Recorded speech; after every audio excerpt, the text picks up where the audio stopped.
He's made my life a living hell, but I wouldn't have it any other way. You may be proud to be his family, friend, or acquaintance, but I have the honor of being his best man. It is my privilege to propose a toast to Mason and share the great memories we've had. Mason and I have been close friends since childhood. Over the years, we've been classmates, roommates, co-workers, volunteers, and brothers. We've seen each other at our best and at our worst. Today we gather to celebrate Mason's happy marriage. There is no better time than when we honor Mason to reflect on the memories, moments, aspirations, and achievements that make him who he is today. I hope sharing my experiences will bring us all closer together in understanding and appreciating this great man. I admire, above all else, the three qualities that form the foundation of our friendship, which are his wit, dedication, and compassion. Mason has an unforgettable sense of wit. Mason has had a great sense of humor ever since we were young, but as we grew older, it transformed into something more menacing, which is true wit. Ever since we were kids, Mason has been one of the funniest people that I've ever known. In fact, that's how we first met. Started off as friends, playmates on the elementary school playground, but once that bond was formed, we were seeking each other out in the lunchroom and we're going to each other's houses. We played video games, had Nerf wars, and role-played with Legos. I had a great childhood thanks largely to Mason.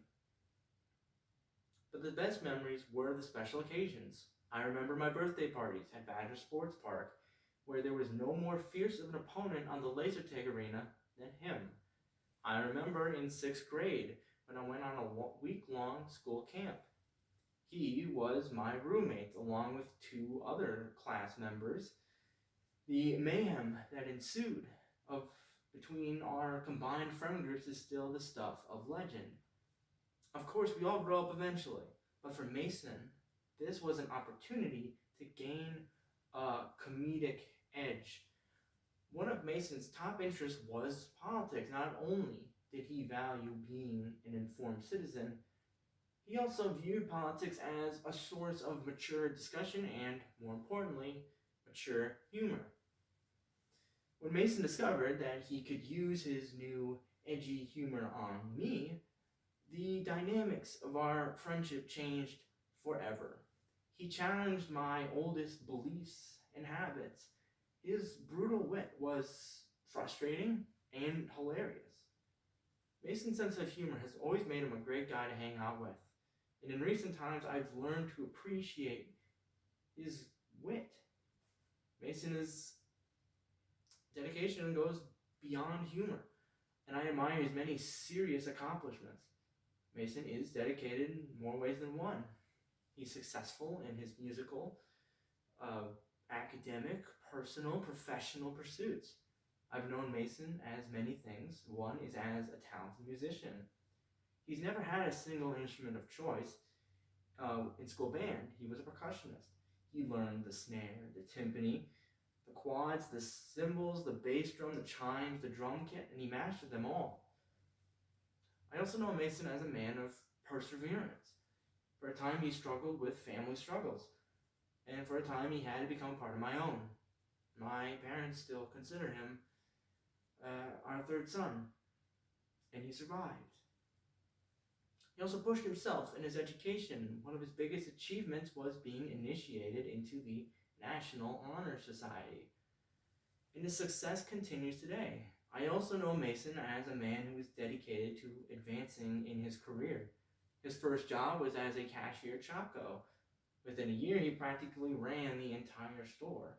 He impressed his managers, and his first promotion was moving up from that cashiering position to a pharmacy position. He continues his career today.